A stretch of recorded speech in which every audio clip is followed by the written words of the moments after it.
성경 봉독하겠습니다. 요한복음 15장 1절에서 8절까지입니다. 요한복음 15장 1절에서 8절까지 같이 봉독하겠습니다. 나는 참 포도나무요 내 아버지는 농부라. 무릇 내게 붙어있어 열매를 맺지 아니하는 가지는 아버지께서 그것을 제거해 버리시고 무릇 열매를 맺는 가지는 더 열매를 맺게 하려 하여 그것을 깨끗하게 하시느니라. 너희는 내가 일러준 말로 이미 깨끗하여졌으니 내 안에 거하라. 나도 너희 안에 거하리라. 가지가 포도나무에 붙어있지 아니하면 스스로 열매를 맺을 수 없음 같이 너희도 내 안에 있지 아니하면 그러하리라. 나는 포도나무요 너희는 가지라. 그가 내 안에 내가 그 안에 거하면 사람이 열매를 많이 맺나니 나를 떠나서는 너희가 아무것도 할 수 없음이라. 사람이 내 안에 거하지 아니하면 가지처럼 밖에 버려져 마르나니 사람들이 그것을 모아다가 불에 던져 사르느니라. 너희가 내 안에 거하고 내 말이 너희 안에 거하면 무엇이든지 원하는 대로 구하라. 그리하면 이루리라. 너희가 열매를 많이 맺으면 내 아버지께서 영광을 받으실 것이요 너희는 내 제자가 되리라. 아멘. 요즘 우리가 교회 절기상 대림절을 보내고 있습니다. 우리를 구원하신 예수 그리스도가 임하시기를 기다리는, 임재를 기다리는 그런 말이죠. 그런 절기를 우리가 보내고 있습니다. 예수님께서는 인간의 몸을 입고 이 땅에 오신 하나님이시죠. 그분이 이 땅에 오신 이유는 우리를 죄에서 구원하시기 위함이었습니다. 십자가의 순환을 받으시고 그 가운데 죄가 이와 같이 죽음을 초래한다는 사실을 보여주셨고 또 그 죽음을 통해서 죄의 값을 다 치러주셨죠. 그 목적을 위해서 이 땅에 오셨습니다. 그래서 그분을 우리가 지금 기다리고 있는 그런 절기를 지내고 있습니다. 그래서 우리가 일상을 살 동안도 마음 가운데 내가 구세주를 기다리는 그런 존재이다. 이런 생각들을 늘 갖고 또 그 은혜를 묵상하면서 하루하루를 보낼 수 있어야 하겠습니다. 예수님께서 이 땅에 오셔서 우리를 구원하고자 하는 그런 목적을 갖고 오셨는데 그 목적을 이루기 위해서 실은 목숨을 거셨죠. 십자가에서 돌아가셨다는 것은 목숨을 걸고 내가 인간 너희들을 구원하겠다. 이런 사실은 말씀을 하신 것이거든요. 그러니까 목숨을 건다라는 얘기는 반드시 그 행위를 이루겠다. 그 약속을 성취하겠다. 이것의 표시지요. 우리가 그러지 않습니까? 목숨을 건다는 것은 그걸 반드시 이루겠다. 그런 얘기거든요. 그러니까 예수님께서 이 땅에 우리를 구원하기 오셨을 때는 우리를 반드시 구원하신다. 목숨을 거셨기 때문에. 그런 약속을 하신 것이죠. 그래서 우리는 반드시 구원을 받게 되어 있습니다. 그런데 이제 다만 예수님 안에 있을 때 그 약속이 성취가 되고 목숨을 건 그 약속이 이루어지게 되는 것입니다. 그래서 예수님 안에 있을 때 반드시 이루어지게 되는 그 구원을 우리가 받게 된다는 것이죠. 자, 그러면은 예수 안에 있는다는 것이 뭘까? 이걸 우리가 한번 살펴봐야 되겠습니다. 예수 안에 있을 때 우리는 반드시 구원을 받는다. 그러면은 예수 안에 있는다는 것이 뭘까? 그래서 그 의미를 우리가 오늘 본문을 통해서 같이 묵상하고 예수 안에 거하는 그 구체적인 또 이 지침이 뭘까? 이걸 같이 한번 살펴보도록 하겠습니다. 자, 우리가 요한복음을 쭉 읽어 내려오는 가운데 이제 예수님께서 7번째 표적을 행하신 것이 있죠. 죽은 나사로를 살리신 표적이 있었죠. 이건 엄청난 일이지 않습니까? 죽은 사람을 살려내었다. 이거는 하나님 말고는 할 수 없는 일이지 않습니까? 그래서 예수님께서 하나님이 보내신 자 그리고 하나님이시다. 이 사실을 그 표적을 통해서 증명을 하셨거든요. 그래서 유대인들이 예수님을 믿기 시작했다. 이런 이제 보고가 요한복음에서 나오기 시작합니다. 11장 45절에 유대인들이 예수님을 믿기 시작했다. 자, 그러니까 이제 바리새인들은 이제 예수님을 그리스도로 구세주로 인정하지 않았기 때문에 그렇게 믿는 자들이 예수를 그리스도라고 인정하는 그런 사례가 나거나 혹은 예수님을 보거나 그렇게 하면은 신고해라, 고발해라 이렇게 이제 공표를 하게 되죠. 예수님의 존재가 자신들의 전통이나 또 자신들의 그 종교 권력 체계에 위협이 되었기 때문에 이제 그렇게 명령을 내렸던 것이죠. 그렇게 이제 상황이 전개가 되고 있습니다. 이제 그런 와중에 이제 유월절이 되었죠. 유대인들의 최대의 명절이죠. 유월절이 되었습니다. 그래서 예수님도 제자들과 함께 예루살렘에 오게 되었습니다. 성전에서 예배를 드리기 위해서 그랬던 것이죠. 사람들이 이제 예수님을 만나게 되었을 때 아직까지 여전히 예수님이 메시아인 것에 대해서 시비를 거는 사람들이 또 있었죠. 다 믿지 못하는 이제 그런 상황이 있었던 것이죠. 그래서 예수님께서는 이렇게 얘기를 하시죠. 이렇게 많은 표적을 그들 앞에서 행했는데 그들이 믿지 아니하였다. 이제 요한이 이제 그렇게 예수님의 심정을 표현을 그렇게 했습니다. 이렇게 많은 표적을 그들 앞에서 행하셨으나 그들이 믿지 아니하니. 그러니까 요한복음 12장 37절에 요한이 그렇게 예수님의 심정을 얘기를 합니다. 참 많이 안타까우셨던 것이죠. 그래서 이제 예수님께서 십자가의 그 사역을 감당을 하시기 전에 이제 마지막으로 그러니까 돌아가시기 전에 마지막으로 제자들에게 당부를 하시죠. 그러니까 당신이 메시아인 것을 믿도록 제자들에게 이제 당부를 하십니다. 그러니까 당부를 하는 게 이제 크게 한 4가지 정도의 말씀을 당부를 하시거든요. 첫 번째가 뭐냐면은 제자들의 발을 씻기시잖아요.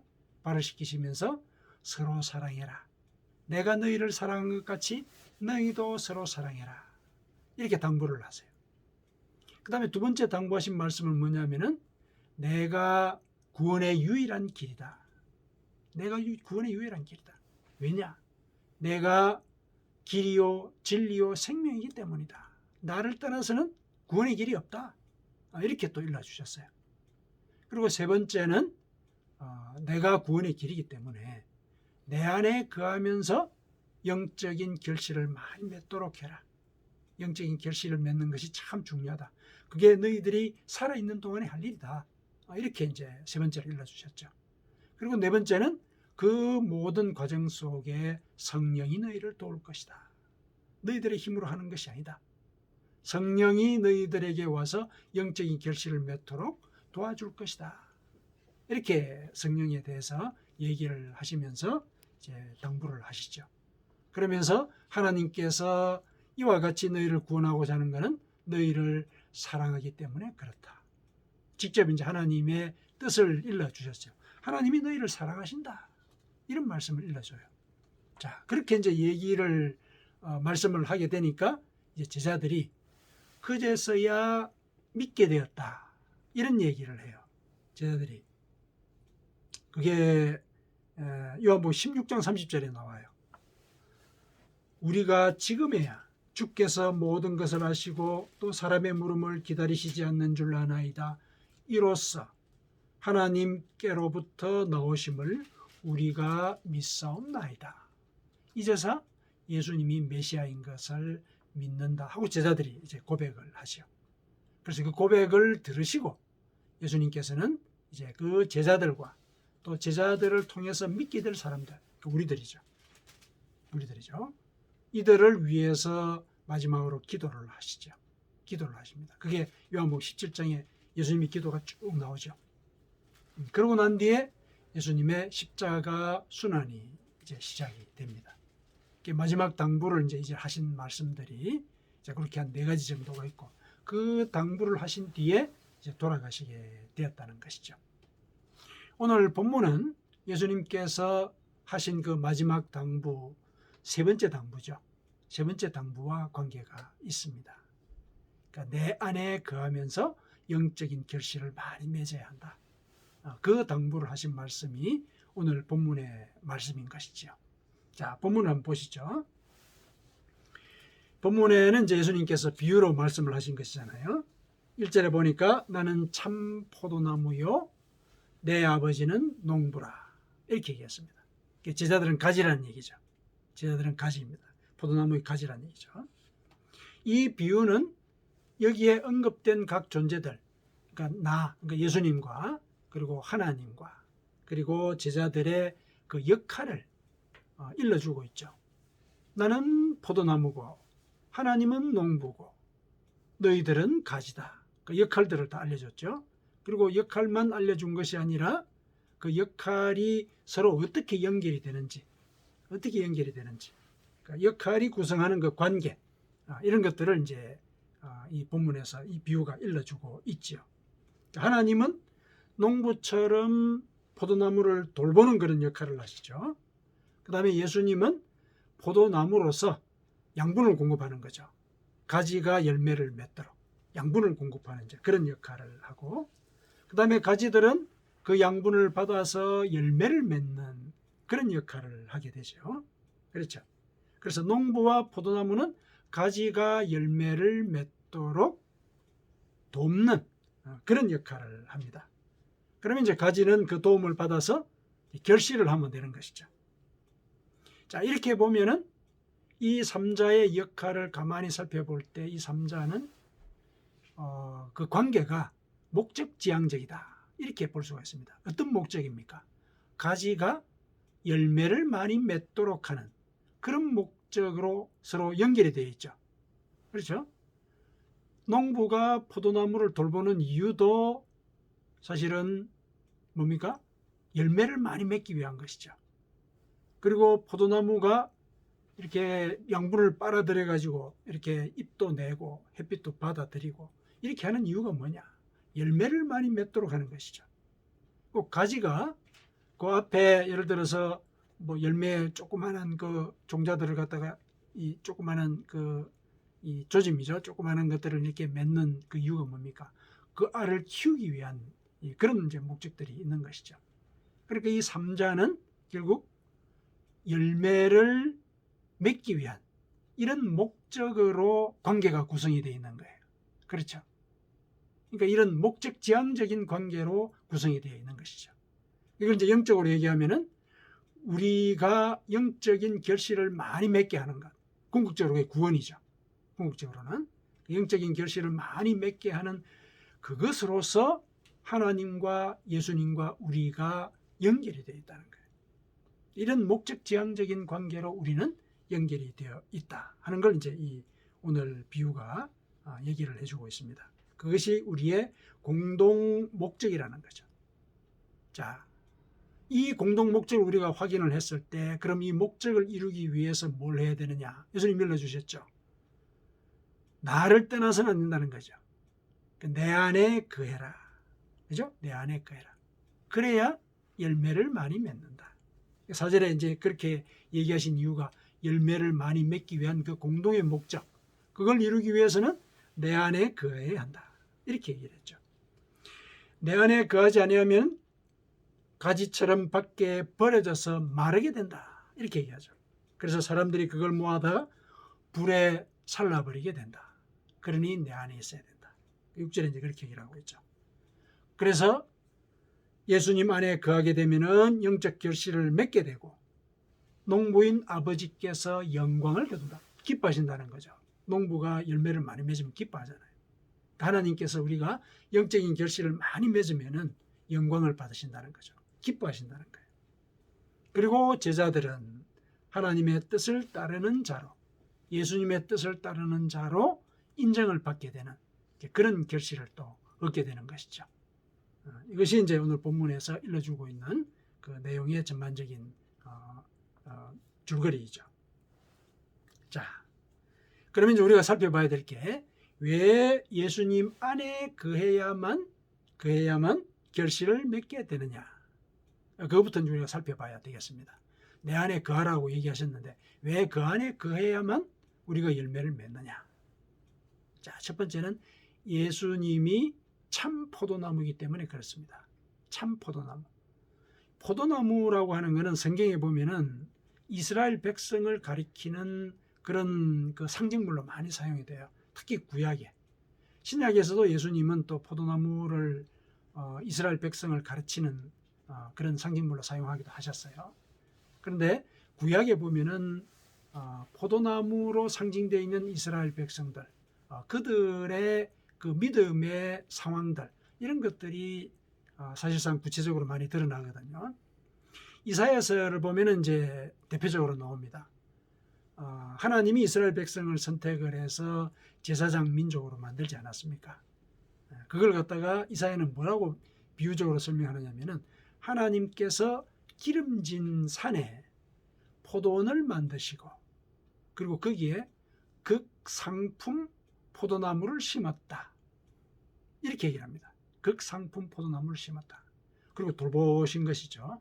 그랬는데 그 포도나무가 들포도를 맺었다. 이렇게 이사야가 얘기를 합니다. 그러니까 구약에 나온 그 이스라엘 백성들은 하나님의 그 선택의 은혜를 받았단 말이죠.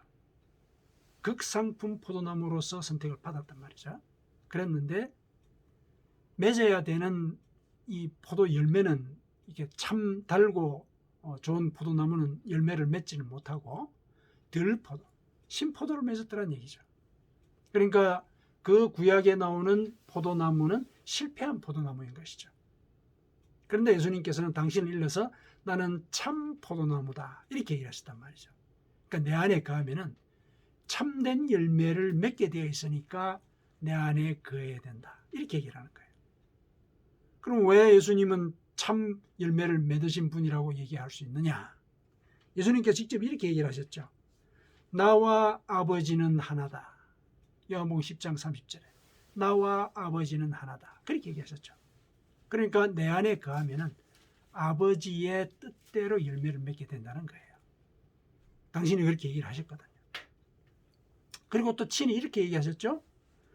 내가 유일한 길이다. 내가 곧 길이요 진리요 생명이니 나로 말미암지 않고는 아버지께로 올 자가 없다. 나를 통해서만 구원을 얻는다. 이렇게 얘기를 하시지 않습니까? 그러니까 예수 안에 있어야 되는 것이죠. 그래서 예수님은 우리의 구원의 열매를 맺게 하시는 참 포도나무이시다. 그래서 거기에 매여 달려있는 그런 가지로서 우리가 살아가야 한다. 이 첫 번째 이유입니다. 두 번째는 하나님이 농부이시기 때문에 우리는 그 가지에 붙어 있어야 됩니다. 농부가 포도나무를 돌보지 않습니까? 농부가 포도나무를 돌보거든요. 그러면 이제 예수님 안에 이렇게 거하게 되면은 하나님께서 그 열매를 돌보십니다. 2절에 보니까 무릇 내게 붙어 있어 열매를 맺지 아니하는 가지는 아버지께서 그것을 제거해 버리시고 무릇 열매를 맺는 가지는 더 열매를 맺게 하려 하여 그것을 깨끗하게 하시느니라. 이렇게 얘기하고 있죠. 자, 여기에 볼 때 열매를 맺지 않는 가지를 제거한다 이런 표현이 있죠. 제거한다. 이 제거한다는 표현은 헬라어 그 원어 성경을 이렇게 보니까 제거한다라는 이 말의 원어가 이렇게 없애버린다라는 뜻도 있고 지주를 바쳐서 지탱하게 한다. 그런 뜻으로도 사용이 되어요. 두 가지가 다 같은 비율로 거의 비슷한 비율로 사용이 됩니다. 그러니까 포도나무 가지가 포도 열매를 주렁주렁 멜기 위해서는 공중에 이렇게 그 가지가 떠 있어야 되지 않습니까? 밑에 지주를 받쳐줘 가지고 그게 주렁주렁 이렇게 매달리게 이렇게 되어 있잖아요. 그래야 이제 포도가 이 실한 열매를 맺게 되거든요. 그래서 여기 제거한다라는 이 동사, 이것의 원어가 이 아이로인데 그거는 들어 올리다라는 뜻으로도 해석이 된단 말이죠.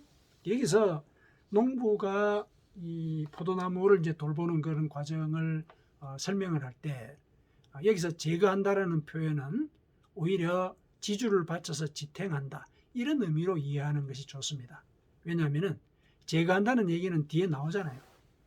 하나님께서 이 열매를 잘 맺도록 뒤에 농부가 가지를 친다는 얘기가 뒤에 나오지 않습니까? 그러니까 제거한다는 얘기가 뒤에 나오기 때문에 앞에 나오는 이 제거한다는 얘기는 지주를 바쳐서 열매를 잘 맺도록 한다. 그런 의미로 이해하는 것이 옳습니다. 그게 그 농부가 하는 일을 좀 더 포괄적으로 설명하는 얘기지 않습니까? 지주를 바쳐서 이렇게 열매를 잘 맺도록 하고 또 그 다음에 열매를 잘 맺는 나무는 가지를 쳐서 더 실한 열매를 맺도록 하는 거죠. 가지를 친다는 건 이제 전지를 해주는 거죠. 뭐 다른 이런 조그마한 열매들이 옆에 달려가지고 그 실한 열매가 맺히지 못하도록 그건 이제 예방하는 거잖아요, 그죠? 그렇게 해서 큰 실한 열매가 맺히도록 하기 위해서 가지를 쳐준다. 이런 것들이 이제 농부가 하는 일이잖아요. 하나님께서는 이제 그렇게 포도나무를 돌봐 주신다는 거죠. 어쨌든 결실을 풍성하게 맺도록 하기 위해서. 이거는 이제 우리가 영적으로 얘기를 하자면은 하나님께서는 우리가 힘들어서 예를 들어서 영적인 결실을 맺지 못할 때 우리 곁에서 지탱하는 지주가 되어 주신단 말이죠. 도와주신단 말이에요.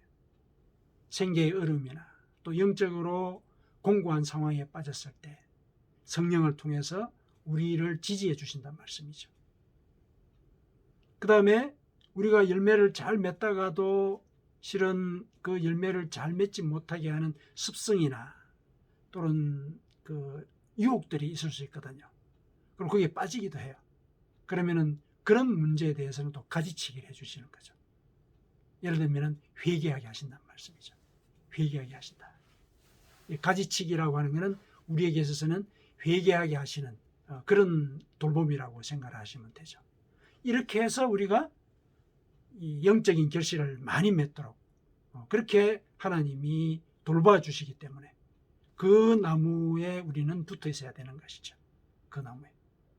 그래서 하나님이 농부이시라는 사실, 이거는 하나님께서 우리가 영적인 결실을 맺도록 직접적으로 도와주신다는 사실을 우리에게 일러주고 있는 것이죠. 그래서 우리는 그 나무에 붙어 있어야 된다. 그렇죠? 그 나무에 붙어 있을 때 더 열매를 맺게 하려 하여 그것을 깨끗하게 하신다라는 그런 얘기 나오지 않습니까? 깨끗하게 하신다는 얘기가 영적으로 그 얘기예요. 죄를 씻게 하신다는 거죠. 회개하게 하신다는 얘기입니다. 이 죄를 씻게 한다는 이제 그런 개념으로 깨끗하게 한다라는 말씀을 하신 것은 예수님께서 비슷한 말씀을 하지 않으셨습니까? 지난번에 앞서서 그런 말씀을 하셨거든요. 3절에 보면 이렇게 얘기하셨죠. 너희는 내가 일러준 말로 이미 깨끗하여졌다. 이렇게 얘기하지 않습니까? 깨끗해졌다라는 그 얘기가 앞서 농부인 하나님께서 가지를 깨끗하게 하신 것과 연결시켜서 예수님께서 그 의미를 설명하신 것이거든요. 그럼 이게 무슨 말인지를 알아봐야 되겠죠. 너희는 내가 일러준 말로 이미 깨끗해졌다. 너희는 죄가 용서받았다. 이 얘기를 하는 거거든요. 그러면 무슨 말씀을 하셨길래 이미 깨끗해졌다. 이렇게 얘기를 하셨느냐. 앞서 제자들의 발을 씻기실 때 베드로가 이렇게 서로 얘기를 하는 장면이 있지 않습니까? 발을 씻기시려고 하니까 이 베드로가 저는 절대로 씻기시면 안 됩니다. 송구스럽다는 얘기죠. 그런데 예수님께서 내가 지금 너의 발을 씻기지 않으면은 너와 나는 상관이 없는 자가 된다. 이런 얘기를 하죠. 발을 씻는 것은 이제 죄를 용서해주고 씻어내는 그런 의미가 있는 행위지 않습니까? 내가 너의 죄를 용서하지 않는다면은 너와 나는 상관이 없다. 그런 얘기를 했거든요. 그러자 베드로가 그러면은 제 몸도 같이 씻어 주십시오. 이렇게 얘기를 했잖아요. 그랬을 때 예수님께서 이렇게 얘기를 했습니다. 이미 목욕한 자는 발밖에 씻을 필요가 없느니라. 온몸이 깨끗하니라. 이렇게 얘기했었죠. 그러니까 제자들에게는 죄를 용서하시는 은혜를 이미 베푸셨어요. 그들이 예수님 곁에 붙어 있었으니까 붙어 있는 가지로서 깨끗함을 받는 그런 씻김을 받는 은혜를 이미 받았다는 얘기죠. 그러니까 제자들은 이제는 영적인 결실만 맺으면 된다. 이렇게 얘기를 하신 것이란 말이죠. 자, 그래서 예수님께서 말씀을 하신 그 영적인 의미 그대로 농부인 하나님께서 우리가 영적인 결실을 잘 맺도록 지주가 되어주시고 지탱도 해주시고 또 한편에 잘못된 것들 잘라내신다는 얘기죠. 회개하게 하신다는 거죠. 그래서 우리는 예수님 안에 거해야 된다. 붙어 있어야 된다. 그렇게 얘기를 할 수가 있습니다. 그 다음에 세 번째, 왜 우리가 예수 안에 거해야 되느냐? 예수님께서 중보하기 때문에 그렇습니다. 중보하시는 자. 우리가 열매를 맺으려면 양분이 있어야 되지 않습니까? 그 양분을 공급해 주시는 거죠. 그게 이제 중보라는 얘기예요. 영적으로 얘기를 하면. 4절에 보니까 가지는 스스로 열매를 맺을 수 없다. 이렇게 얘기를 하고 있죠. 이거 굉장히 우리 그 신학적으로나 영적으로 굉장히 중요한 선언이죠. 너희는 스스로 구원할 수 없다. 너희는 스스로 영적인 결실을 맺을 수가 없다. 이런 얘기예요. 인간이 원래 그런 존재란 얘기죠. 우리는 죄를 지어서 타락한 존재거든요. 그래서 스스로 선한 것을 선택할 수 있는 능력을 잃어버렸어요. 죄를 지음으로써. 그래서 우리 스스로 우리는 결실을 맺을 수가 없습니다. 이거 우리 시각적으로 상상할 수 있지 않습니까? 가지가 공중에 자기 혼자 떠 있는다고 열매가 맺어지지는 않거든요. 나무에 딱 붙어 있어야 열매를 맺잖아요. 그 사실을 이렇게 얘기하는 거예요. 너희는 스스로 열매를 맺을 수가 없다. 나를 떠나서는 아무것도 할 수 없다. 5절에 그렇게 얘기하셨죠. 그렇죠? 인간은 죄를 지었기 때문에 스스로 구원할 수 없다는 겁니다. 그래서 가지가 그 줄기가 있어야 열매를 맺듯이 우리는 구원을 얻는 데 있어서는 하나님의 도움이 절대적으로 필요하죠. 죄인은 하나님 앞에 설 수 없기 때문에 그러면 그 나무와 같은 역할을 하는 존재가 있어야 되는 거죠. 중보자가 있어야 된다는 얘기죠. 우리를 하나님께 연결시켜주는, 열매를 맺도록 양분을 공급하는 그런 역할을 하는 분이 계셔야 된다. 그게 이제 영적으로 얘기하면 중보자라는 얘기거든요. 그런데 그 중보자는 하나님이면서도 인간이어야 돼요. 그래야 하나님과 인간 사이를 연결시키는 역할을 할 수 있잖아요. 예수님만 그 일을 할 수 있지 않습니까? 예수님은 하나님이시고 동시에 인간이지 않습니까? 히브리서 4장 15절 우리가 잘 알고 있는 말씀이지 않습니까? 우리에게 있는 대제사장은 우리의 연약함을 동정하지 못하실 리가 아니요 모든 일에 우리와 똑같이 시험을 받으시니로되 죄는 없으시니라. 이렇게 얘기했습니다. 죄는 없으시니라. 하나님이시죠. 하나님만이 죄가 없지 않습니까? 하나님이시거든요. 그런데 우리의 연약함을 동정하지 못하실 리가 아니시다. 인간과 똑같이 시험을 받으시니시다. 인간이란 얘기죠. 인간의 연약함을 다 체험하신 분이란 얘기죠. 그런데 그분이 우리에게 있는 대제사장이다 이렇게 얘기를 하시지 않습니까? 그 제사장이라는 말, 그 어원이 다리라는 뜻이에요. 다리. 하나님과 인간의 그 사이에서 다리 역할을 하는 존재가 제사장이에요. 그 제사장의 역할을 하는 분이 예수님이죠. 대제사장. 한 분밖에 안 계시는 그런 이제 그 영적인 중보자이라는 것이죠. 디모데전서 2장 5절에 보면은 이렇게 얘기를 합니다. 하나님은 한 분이요 또 하나님과 사람 사이의 중보자도 한 분이시니 곧 사람이신 그리스도 예수라. 이렇게 얘기를 합니다. 사람인 그리스도 이렇게 그러니까 사람이 그 인간의 요소가 있는 거죠. 사람이다. 그다음에 그리스도 이 메시아라는 얘기죠. 인간 메시아가 아니죠. 이거는 하나님이 보내신 자. 그리스도란 말이 그런 뜻이죠. 자, 그래서 이런 중보의 역할을 예수님께서 해주시기 때문에 우리는 예수님 안에 거해야 된다. 이렇게 얘기하는 것이죠. 예수님께서 실은 이 땅에 오신 그 목적도 사실 그런 거잖아요. 그렇죠?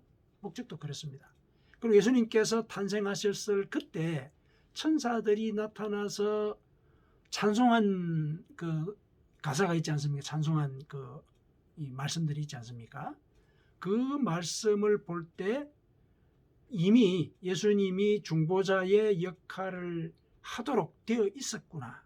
이걸 우리가 그 천사들의 찬송 속에서 또 추론을 해낼 수가 있어요. 천사들이 뭐라고 찬송을 했습니까? 예수님이 이 땅에 오신 그날, 지극히 높은 곳에서는 하나님께 영광이요, 땅에서는 하나님이 기뻐하시는 사람들 중에 평화로다, 이렇게 찬송하지 않았습니까? 이게 뭡니까? 예수님의 탄생이 하나님께는 영광이고 사람에게는 평화다. 하나님의 영광과 평화를 이어주는 자다. 그 자가 이 땅에 태어났다, 이거죠. 그러니까 천사가 선포하는 그 찬송 속에 예수님의 그 중보자의 역할, 이게 이미 들어있고 천사가 그걸 이 땅에 선포를 한 거죠. 그런 사실이 오늘 이 포도나무 비유에 그대로 적용이 되어 있는 것입니다. 그래서 예수님만이 우리를 구원의 길로 인도하시는 중보의 역할을 하실 수 있는 분이시다. 그래서 그분 안에 거해야 한다. 이렇게 우리가 얘기를 할 수가 있습니다. 자, 이와 같이 하나님께서 농부처럼 우리를 돌보시고 또 예수님께서는 구원의 길을 보여주시고 또 구원의 길을 걸어가도록 이제 말씀으로 가르치시는 거죠. 양분을 준다는 얘기죠. 말씀을 가르치시고 그리고 또 중보까지 하세요. 도와주십사 하고 기도도 대신해 주신다는 얘기예요. 이렇게 우리의 구원을 위해서 노력을 하시기 때문에, 애를 쓰시기 때문에, 이사야는 그걸 여호와의 열심이라 그러죠. 여호와의 열심. 우리를 구하기 위해서 그렇게 열심히 땀을 흘리시기 때문에 우리는 그분 안에 있어야 합니다. 그래야 우리가 구원을 얻게 되는 것이죠. 자, 그러면 이제 그분 안에 있어야 된다는 이유는 알았습니다. 그러면은 그분 안에 거한다는 것이 구체적으로 무슨 의미냐? 그걸 알아야 되겠죠. 구체적으로 뭘 해야 된다는 얘기냐? 7절에 너희가 내 안에 거하고 내 말이 너희 안에 거하면 열매를 많이 맺는다는 얘기했죠. 자, 그 9절에 그 답이 암시되어 있습니다. 자, 나는 곧 나의 말이죠. 내 자신을 드러내는 것이 나의 말이니까 나의 말이 곧 나죠. 따라서 나의 안에 거한다 라는 말은 나의 말 안에 거한다, 그런 뜻이죠. 그리고 나의 말 안에 거한다는 얘기는 그 말을 지킨다는 얘기죠. 그렇죠? 그게 바로 그 말 안에 거한다는 얘기죠. 그러니까 하나님의 말씀을 지키는 것, 그게 바로 예수님 안에 거하는 것이다. 그러니까 내 안에 거하라 그랬을 때 그것이 구체적으로 행동으로 나타나는 것은 어떤 의미냐? 하나님의 말씀을 지켜라. 그게 바로 내 안에 거하는 것이다. 이렇게 얘기를 한 거죠. 그러면 무슨 말씀을 지키라는 겁니까? 성경에 보면 지켜야 될 말이 얼마나 많습니까? 그렇죠. 율법적으로 따지면 많죠. 지켜야 될 것들이. 613가지나 된다고 그러지 않습니까? 지켜야 될 일들이. 근데 예수님께서 뭘 지켜야 되는지를 다시 일러주신 말씀이 있어요. 요한복음 13장 34절에 뭐라고 얘기하셨냐면 새 계명을 너희에게 주노니 서로 사랑하라. 내가 너희를 사랑한 것 같이 너희도 서로 사랑하라. 자, 새 계명을 줬다 그랬어요. 새 계명. 새 계명이라는 말은 여러 가지 앞에 613가지나 있는 계명 그 다음에 플러스 또 하나, 이런 뜻으로도 이해할 수 있지만은 예수님께서 얘기하신 이 새 계명은 앞에 나온 그 모든 율법을 대체하는, 대표하는 그런 개념이에요. 그러니까 예수님께서 주신 이 새 계명은 이것만 지키면은 앞에 나왔던 그 율법의 모든 계명들을 사실은 다 완성하는 것이다. 이런 차원에서 하신 말씀이에요. 그럼 그게 뭐냐? 그게 뭐냐? 사랑하라는 얘기죠. 사랑해라. 사랑하면은 허다한 죄가 덮어진다. 이거 베드로전서에 나오는 말씀이잖아요. 사랑하면 허다한 죄가 벗겨진다. 다 덮어진다. 그럼 뭐예요? 죄가 덮어진다는 것은 실은 그 율법을 다 지켰다는 얘기 아니에요. 예수님께서 우리가 영적인 결실을 풍성하게 맺을 수 있는 그 길이 바로 이것이다 일러준 거예요. 뭡니까? 서로 사랑해라. 서로 사랑해라. 서로 사랑하는 그 명령이 너희들이 구원을 얻게 되는 유일한 길이다. 이렇게 얘기를 하고 있는 것이죠. 사랑을 어떻게 합니까? 그거는 우리 이 고린도전서 13장에 구체적으로 나와 있지 않습니까? 고린도전서 13장에 보면은 15가지로 구체적으로 어떻게 하는 것이 사랑하는 것이다 일러주고 있습니다. 사랑은 오래 참고, 그렇죠? 오래 참고 그렇게 나오지 않습니까? 사랑은 온유하며 시기하지 아니하며 사랑은 자랑하지 아니하며 교만하지 아니하며 무례히 행하지 아니하며 자기 유익을 구하지 아니하며 썩내지 아니하며 악한 것을 생각하지 아니하며 불의를 기뻐하지 아니하며 진리와 함께 기뻐하고 모든 것을 참으며 모든 것을 믿으며 모든 것을 바라며 모든 것을 견디느니라. 구체적으로 얘기를 해주고 있죠. 물론 이 구체적인 이 지침들 이것도 사실은 우리 의지로 할 수 있는 게 사실은 별로 없어요. 그렇죠? 근데 어떻게 맺게 하신다고요? 내가 예수 안에 거하면, 그러니까 사랑하고자 하는 그런 결의를 갖는다면, 왜? 예수님께서 그렇게 하라고 명령을 하셨으니까 예수님의 말씀에 따라서 내가 사랑하고자 마음을 먹으면 성령이 그 일을 도와주신다는 얘기예요. 오래 참도록 도와주시는 거예요. 온유하도록 도와주시는 거예요. 그래서 우리의 삶 가운데 성령의 열매가 맺히게 되는 거거든요. 그래서 우리는 영적인 결실을 풍성하게 맺게 되는 거라는 거죠. 이렇게 우리가 예수 안에 거해야 되는 이유, 그게 바로 구원의 길로 직결된다는 거. 그거를 이제 우리가 이렇게 사랑을 통해서 일러 주신 것입니다. 그렇게 우리가 사랑을 하게 될 때 우리도 주의 사랑 안에 거하게 된다. 요한복음 15장 9절에 얘기를 하고 있습니다. 우리가 사랑할 때 우리도 주의 사랑 안에 거하게 된다. 예수님의 약속입니다. 사랑하는 성도 여러분, 예수님께서는 너희가 내가 명령한 대로 행하면 너희는 나의 친구다. 이렇게 얘기를 하셨어요. 친구다. 우리가 하나님의 말씀을 지키면은 예수님은 우리를 친구로 여기신다는 거죠. 그러면 우리는 우리를 위해서 목숨까지도 버릴 수 있는 그런 친구를 얻게 되는 것입니다. 그런 친구와 함께 평생을 살게 되는 것이죠. 하나님께서는 우리가 예수님을 친구로 삼아서 이 세상을 살아가기를 원하십니다. 또 이렇게 되도록 또 우리를 돌보시고 또 예수님께서는 우리를 유혹에 빠지지 않도록 또 중보해 주시죠. 예수님께서 명령하신 대로 서로 사랑해서 풍성한 영적인 결실을 맺기를 기원합니다. 그래서 하나님께 영광을 돌리고 예수님을 믿는 제자로 인정받는 삶을 살아가시기를 축원드립니다. 아멘.